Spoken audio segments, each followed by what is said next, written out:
अब तक लड़ाई में ईरान पूरी दुनिया को मुकम्मल तौर पर हैरान कर चुका है। आप देखिए कि ईरान इजराइल अमेरिका जंग को 3 हफ्ते गुजर चुके हैं और इस लड़ाई में अब दुनिया एक तरह से हैरान है। जिस तरह से ईरान मुकाबला कर रहा है, जिस तरह से ईरान इस जंग में डट कर खड़ा है, जिस तरह से ईरान लगातार पूरे मशरिक़ वुस्ता में अटैक कर रहा है, जिस तरह से ईरान ने पूरे इजराइल के अंदर हाहाकार मचा दिया है, पूरे इजराइल के अंदर ईरान के हमलों के बाद एक तरह से अफरा तफरी मची हुई है। हजारों लोग इजराइल के अंदर जख्मी हो चुके हैं, कई इमारतें तबाह बर्बाद हो चुकी हैं, सैकड़ों लोग इसमें मारे जा चुके हैं। ऐसे में अब इस लड़ाई में ईरान दरअसल पूरी दुनिया को मुकम्मल तौर पर हैरान कर रहा है कि आखिर ईरान इतना ताकतवर कैसे है। ईरान को पता था कि इजराइल के पास भारी मिकदार में इंटरसेप्टर्स मौजूद हैं। ईरान ने सोची समझी हिकमत अमली के तहत अपने पुराने मिसाइलों के जरिए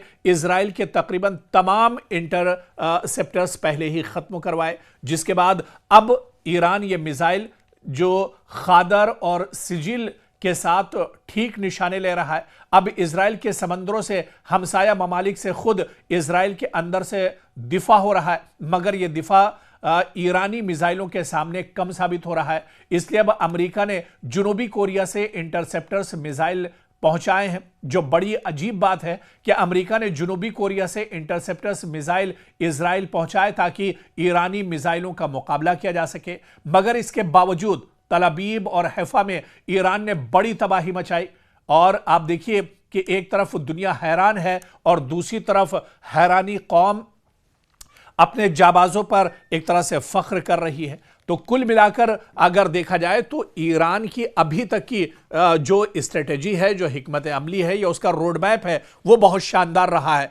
ईरान में लगातार जो लीडरशिप है वो मारी जा रही है। ईरान के supreme leader Ayatollah Ali Khamenei की शहादत के बाद लारिजानी जो बहुत मजबूत माने जाते थे, उनकी भी शहादत हुई। उसके अलावा सैकड़ों जो बड़े अफसरान हैं, कर्नल और जनरल थे, जो बड़े ओहदों पर एक तरह से फाइज थे, उन्हें इजराइल और अमेरिका ने एक तरह से रास्ते से हटा दिया और उनको एक तरह से शहीद कर दिया। लेकिन इसके बावजूद भी आप देखिए कि ईरान झुक नहीं रहा है, ईरान रुक नहीं रहा है। ईरान लगातार पूरी मजबूती के साथ हमले कर रहा है और अब धीरे धीरे जैसे जैसे जंग आगे बढ़ती जा रही है, ईरान पूरी मजबूती के साथ एक तरह से हमले कर रहा है। मशरिक़ वुस्ता में आज कोई मुल्क एक तरह से महफूज नहीं है। और आप देखिए कि रियाद पर एक बार फिर से मिसाइल और ड्रोन के जरिए से हमला किया गया है, ओमान पर हमला किया गया है, दुबई और कतर में हमला किया गया है। इसके अलावा आप देखिए कि बगदाद के अंदर इराक में हमला किया गया है। और मशरिक़ वुस्ता से आप अगर आगे बढ़ते हैं और इजराइल का रुख करते हैं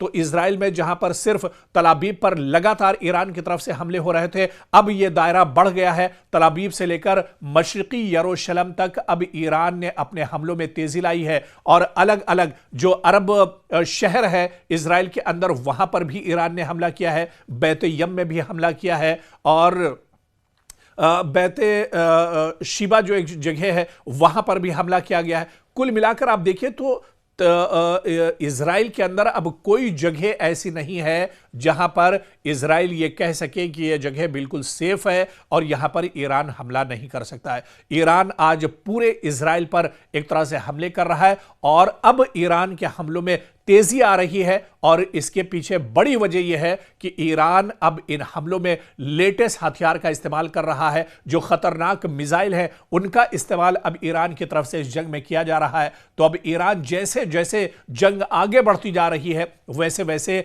इस जंग में ईरान और मजबूत दिखाई दे रहा है। मशरिक़ वुस्ता से आप अगर आगे बढ़ते हैं और इजराइल का रुख करते हैं तो इजराइल में जहां पर सिर्फ तल अबीब पर लगातार ईरान की तरफ से हमले हो रहे थे, अब यह दायरा बढ़ गया है। तल अबीब से लेकर मशरिकी यरूशलेम तक अब ईरान ने अपने हमलों में तेजी लाई है और अलग अलग जो अरब शहर है इजराइल के अंदर, वहां पर भी ईरान ने हमला किया है। बैत यम में भी हमला किया है और बैते शिबा जो एक जगह है वहां पर भी हमला किया गया है। कुल मिलाकर आप देखिए तो इजराइल के अंदर अब कोई जगह ऐसी नहीं है जहां पर इजराइल ये कह सके कि यह जगह बिल्कुल सेफ है और यहां पर ईरान हमला नहीं कर सकता है। ईरान आज पूरे इजराइल पर एक तरह से हमले कर रहा है और अब ईरान के हमलों में तेजी आ रही है और इसके पीछे बड़ी वजह यह है कि ईरान अब इन हमलों में लेटेस्ट हथियार का इस्तेमाल कर रहा है। जो खतरनाक मिसाइल है